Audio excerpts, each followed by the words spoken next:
The PlayStation controller has kept its iconic look for over 20 years, but there's also a bunch of wonky ones that we've all forgotten about. So I'll be taking a look at them all and seeing which ones have aged the best and are the most practical. So with that, let's get her ranked. 23. Singstar Microphone. This mic was published by Sony, so yeah, I'm gonna count it. And maybe I just have an old and broken mic, but this thing is a piece of junk. I tried it with Rock Band, and it should have worked perfectly fine, but nope, I had to scream into the mic just for it to pick up my voice at all. I remember this being a problem with other Rock Band mics as a teenager as well, but the fact that it barely responds at all kinda sucks. And to further add to the pile, it is just a microphone, so it's only gonna work with singing games. Plus, it's not advanced enough to recognize what you're saying. The only thing this mic responds to is how loud and how soft your voice is. So if you wanted, you could just yell the whole time and get the same results. It's just a basic ass mic. You're not gonna get much out of this. 22. PSX Remote. Yep, I'm even including remotes because they're technically controllers. You can control things with them. There's something really cool about seeing the classic PlayStation buttons on the remote itself, but it is quite literally just a remote. I like this little nub in the middle. It's kind of fun to mess with, but really, you're getting what you'd expect from this. You control DVDs. Yippee. 21. PS2 DVD Remote Control. Now that's what you call a thick remote, and you might think that I'm grasping at straws here trying to find things to talk about, but seriously, go look at the rest of the remotes in your house and tell me this isn't the widest one you've ever seen. The PS2 remote also has the PlayStation buttons and functions the same as the PSX one. The only reason I'm ranking it higher is because the PS2 runs on American DVDs while the PSX doesn't. So these two controllers could be interchanged depending on where you're from. 20. PS3 Remote Control. Once again, it's another remote which works the same as all the other ones. Its shape is moderately more comfortable to hold, and it has a bit more features, one of those being the ability to switch from 2D and 3D modes on your TV, and it was also compatible with services like Netflix. Plus, it's got colored buttons: red, blue, yellow, green. But what the hell do they do? Well, even after checking the manual, I still have no idea. The manual says, and I quote, "perform functions assigned to each button." Wow, well that was useful. Thanks, Sony. No, but apparently these buttons do different things depending on what you're watching. Weird. 19. PS5 Media Remote. How did Sony manage to make this remote look so appealing? Some people may not like the small form factor, but I honestly think it's fantastic and fits really nicely in the hand. My only real gripe with it is the lack of rubber on the bottom, making it really easy to slip around. But the buttons here are simplified and easy to understand. And I really love the big streaming service ones like Disney+, Netflix, Spotify, and YouTube. It's gonna be hilarious if in 20 years any of these services are gone and they're ingrained in the remote for forever. This is just a really solid remote. It's one of the prettiest ones I own, as if that means anything to anybody here. Maybe it does. Anyone else collect remotes like I do? Anyone? 18. Buzz Buzzers. Yep, this is also an official Sony controller since the game it was made for was published by Sony. I won't say much about the game, but if you're curious, it's basically just this quiz thing where the host is a massive jackass. But as for the controllers themselves, well, it's about as simple as it gets. A big red button and some colored rectangles underneath. It's uniform in nature, meaning that if you're right or left-handed, you can use this pretty easily. And the buttons have a nice clickiness to them. The size feels nice, and it grips well in your hand. The red button even lights up and blinks, so it's one of the few controllers that's ready to party. There's also a wireless version of this controller, but I only have the wired ones on hand. While the Buzz Buzzer controllers are pretty solid overall, they aren't compatible with like 99.9% of games and really only serve a purpose for this goofy quiz game.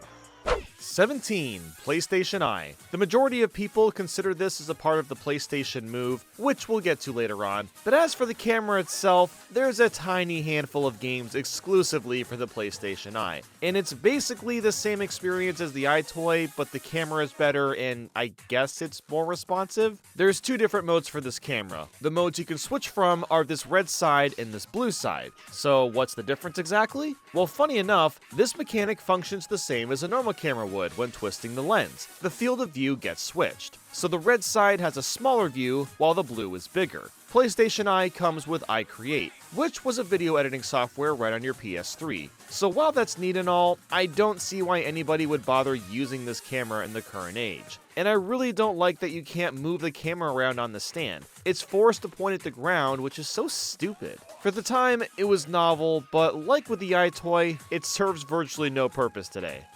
16. EyeToy, or in other words, the original Kinect. The EyeToy came out in 2003, so as you'd expect, the camera quality is absolutely atrocious. But that doesn't really matter because it still works. In fact, it works pretty well. Now, I've got EyeToy Play 1 and 2, so I tried those games out and was pleasantly surprised with how responsive the EyeToy is. There were a lot of games I tried that were fun, but after a while, it all kind of feels like the same thing. Just wave your arms around and hit the enemies on screen. That's pretty much what most of the games get boiled down to. And that can be very exhausting after a while. It is kind of cool how you're on the screen at all times, but you can only do so much with the EyeToy. While it's a mostly worthless novelty, it's also a charming one. 15. PS1 D-Pad, the most classic OG PlayStation controller. It honestly has not held up as well as Nintendo's classics. The design is iconic and is still fairly comfortable to hold, but the button quality is fairly mixed. While the face buttons feel alright, the D-pad has never felt that great, and I think the issue is that each direction button feels disconnected. The NES and SNES D-pads work so well because they're all one giant button, and it's easy to swing your finger around the entire thing. But on this controller, it's more challenging to do, and it also doesn't help that there's a ton of 3D games on the PS1. A D-pad is not going to make those fun to play no matter which way you swing it, which is why they updated the controller later on. But even to this day, they've stuck with this type of D-pad, which I honestly don't understand. I mean, I guess it stands out amongst everyone else, but it just feels inferior. 14. PlayStation Classic D-Pad. It might seem redundant to count these as two different controllers, but there are a few notable differences that make it slightly better. The biggest one being the start and select buttons. They're a lot less mushy to press down on. They also have a slightly smaller form factor, and the end is a USB, which is more convenient in today's age. It's still bizarre to me that the PlayStation Classic chose to go with this version of the controller considering it's objectively worse than the newer version with analog joysticks, but I digress. 13. PS1 Analog Flight Joysticks. Look at this absolute hog of a controller. This thing is twice the size of the PlayStation itself, and shockingly, it's held up well. The flight sticks were a bit of a concern when I first saw it, but they're actually incredibly responsive. Now, I should note that I don't have any flight games to try this with, so I just threw up Spyro as a test. And I was actually having a lot of fun moving around with these sticks. The range of motion is huge, and it has actual sensitivity. You can move precisely or thrust forward at full power. It accurately reads all of your movements. There's also a conglomerate amount of buttons on this thing, and while it may look like a cluster, they're all mapped in a way that makes sense. You've got buttons on the front of the stick, a tiny joystick nub on the right, multiple on the back, and a bunch on the board itself. The buttons on the board have a nice clicky feel. Heck, you can even turn off the analog if you really want to. The start and select buttons are still pretty squishy, which again, I'm not a fan of, but I guess it's a design choice Sony wanted to stick with. What I find fascinating is that for some games, the controller accommodates right and left-handed players. If you want to move around a game with your right thumb, you can use the joystick and then the big buttons with your left hand. The only drawback is that it's not going to be as precise as a normal controller, but if you want to play a flight game, then this is the real deal. Well, I'd imagine it is, but again, I couldn't try a flight game. I am really impressed with how well this controller has stood the test of time. 12. PS1 DualShock. We've finally gotten to the first controller that's likely the most familiar to you. It's the same as the older version, but with these nice comfortable joysticks. Now you can properly control your 3D games. Wow! And better, you can click the joysticks in, which was an idea that was pretty ahead of its time. The materials and size they used are really nice too. They're firm and have a slight amount of texturing so your thumb won't slip. It's funny going back and seeing the N64's joystick compared to this. Like, my god, what a glow up this is. It still looks and feels premium even 19 years later. 11. PS1 Dual Analog. Here's a controller that you might, but also might not be familiar with. If you look closely at the joysticks, you'll notice it's got a slightly different shape. In case you don't know the difference between concave and convex thumbsticks, this one has a concave shape. That simply means that the middle of the joystick dips down into a bowl-like shape, creating a natural spot for your thumb to rest in. Is this better than the convex design most people use today? It's really up to preference. I'm personally indifferent to what feels better. Honestly, the real reason I like this controller more is the longer handles. Side by side, it's only a couple inches longer, but it fits in your hand so much nicer. But again, your hand size is the ultimate factor here. But for me, this feels a lot better to hold.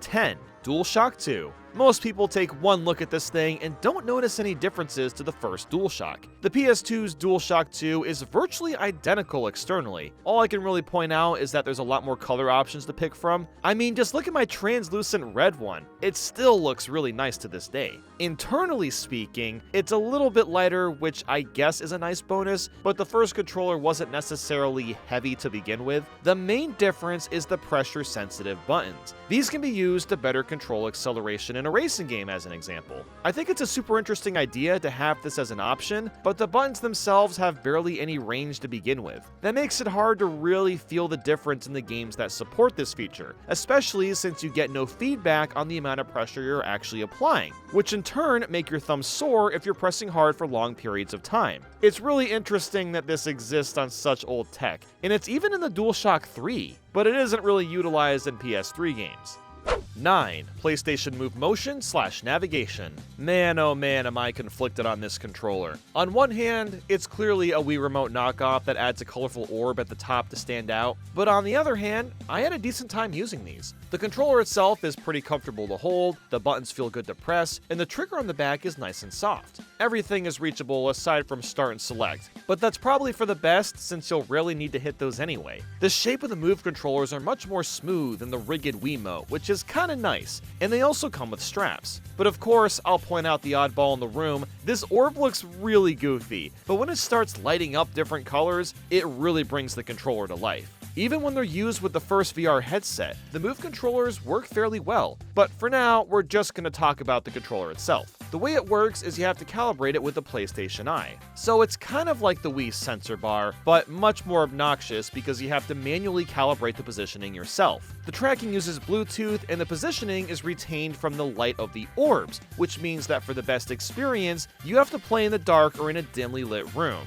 I tried playing iPad and Killzone 3 with these controllers and it works fine. iPad was it was a video game for like 10 minutes, all I gotta say about that. And then Killzone 3 was fun until the motion controls became unbearable due to it being clunkier than just using a joystick. I think the biggest issue with a motion controller is the fact that there's no joystick or even a D-pad, and the camera we have to use it with sucks. Why not use a newer camera? Or better yet, an infrared sensor bar like Nintendo did? But yeah, there's the navigation controller, which is like the motion one, but with a joystick and no squishy orb. I guess it's handy that you don't have to plug this into the motion controller, unlike the nunchuck with the Wiimote. So while the motion tracking works pretty well, let's just be real, you might as well just use a DualShock 3. Most of the games revolving around PlayStation Move are gimmicky and boring, but the tech is competent at the very least.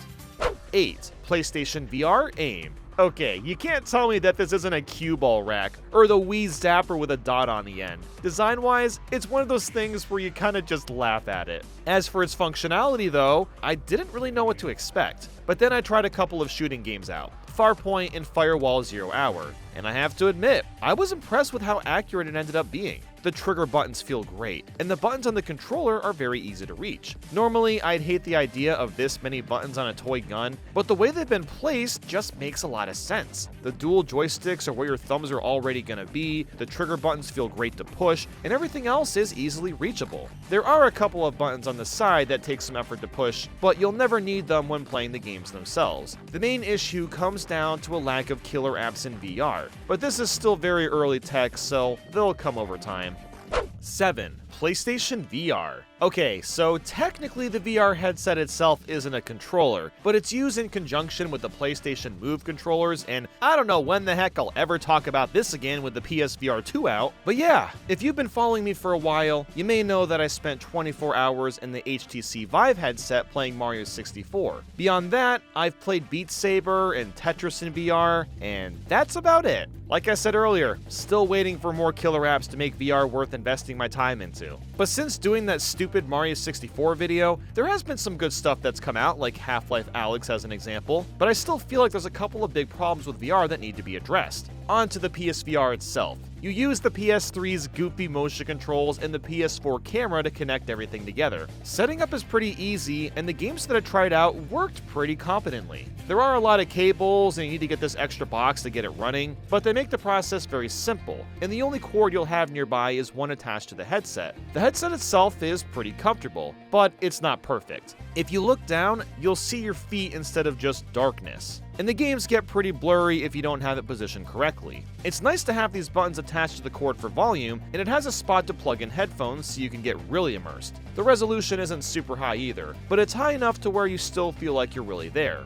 So I tried a few games out, but the only one I got really into was Superhot VR. I'm sure a lot of you already know what this is, but in case you don't, it's a shooter/stealth game where time moves when you move. So you have to survive and defeat the polygon dudes while avoiding their bullets and attacks. Because you move your entire body and the game moves at your pace, it feels incredible and very natural to play. But there's also moments where the motion controllers stop tracking and get thrown off. But for the most part, I really felt like I was in the world and it was amazing. However, the other VR games didn't work as well. I'll just bring up Farpoint as an example. You move around with a joystick and then physically aim at the aliens you're shooting at. It looks great and is incredibly immersive, but because my body isn't physically moving with the game, my brain gets very confused, and after like 30 minutes, I gotta take a break. That's an issue with most VR games. And look, I play a lot of games, and even I was getting nauseous. I'm not sure how this problem is going to be solved, but VR hardware/software devs have got to figure this out or it's never going to take off mainstream. The headset itself looks pretty sleek, but let's be honest, you look like a dork wearing this thing.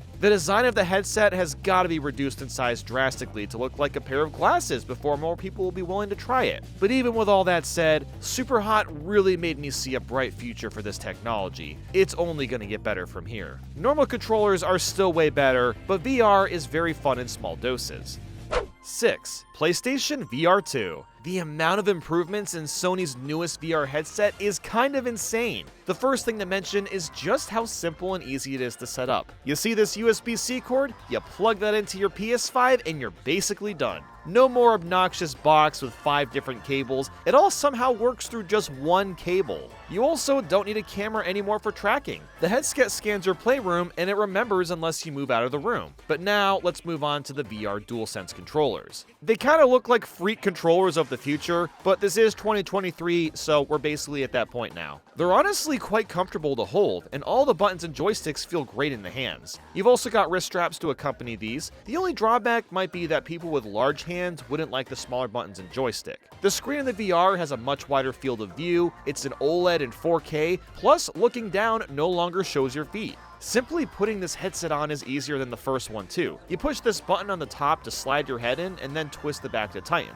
You've also got a camera that you can turn on at any time, so if you need to look around the room you're in or take a break from playing, you can do that without taking the headset off. But what about the PSVR games? Well, unfortunately, the ones on PS4 aren't compatible with this headset. I completely understand why that's so, considering how much more advanced the headset and controllers are, but it's still a bummer, and I hope that the PSVR devs upgrade their games to work on PS5. So for now, we can only play PSVR 2 games, and there's a few that I picked up. Of course, I got Tetris because I'm obsessed, but I also grabbed Thumper, Resident Evil 8, and Horizon Call of the Mountain. Horizon does a good job showcasing the power of the headset, and while it was really immersive and didn't have any issues with accurately displaying the controllers, my problem still comes down to the type of game it is. When you're moving from place to place but standing still in reality, your brain just isn't gonna like that. I know that some people don't get dizzy from these kinds of VR games, but I'm still not used to it, and I honestly don't know if I ever will be. Resident Evil 8 was again an incredibly cool showcase, but the exact same issue applies here too. I had a good time with Thumper at least, since the VR effects were mostly in the background and I remained stationary.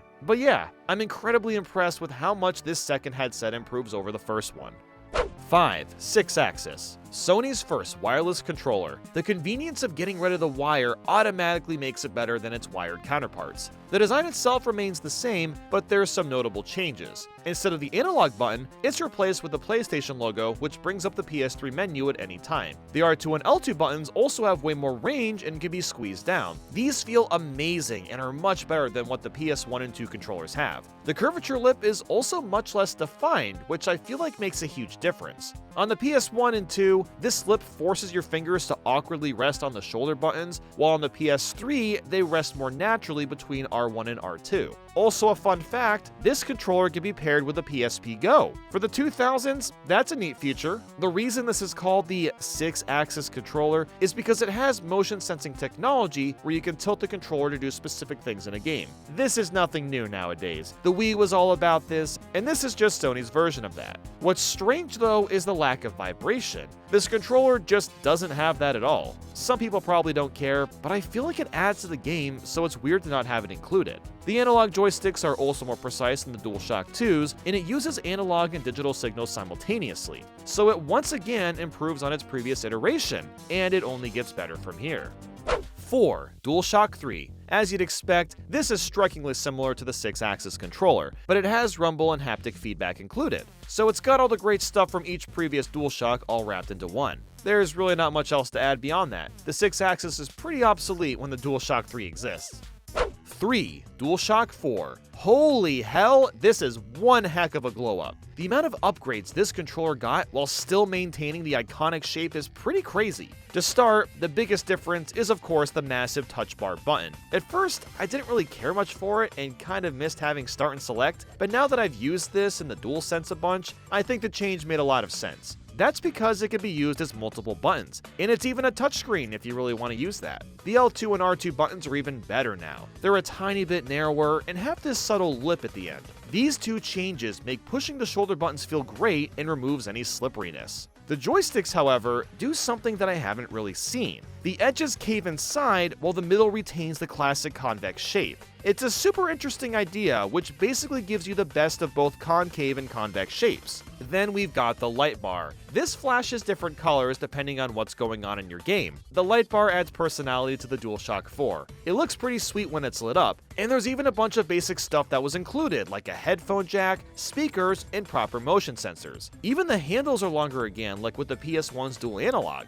With the size of my hands, it's much more comfortable to grasp. The start and select buttons have been replaced with the share and option buttons too, which I think makes sense in today's age. We post random stuff on social media all the time, so there might as well be a dedicated button to make that easier to do.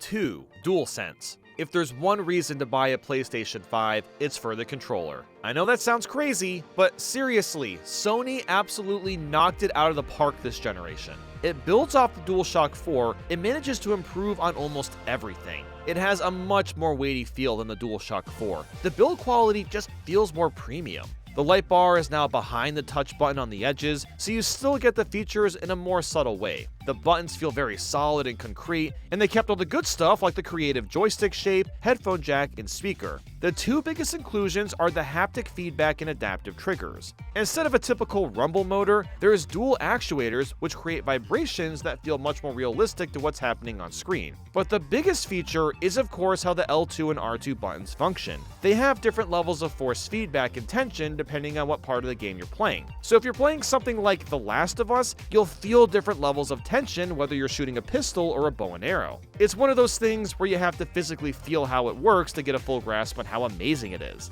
And to top it off, it uses USB-C to charge. Not that that's surprising or anything. I'm just glad that Sony's kept up with the times because it's by far the easiest charger we've ever had to use. And my god, I love how this thing looks too. Its style somehow is inspired by the 90s aesthetic, but also manages to look modern. I really love how over the top the PS5 console and controller look. They're gonna stick out years down the line compared to the other consoles this generation.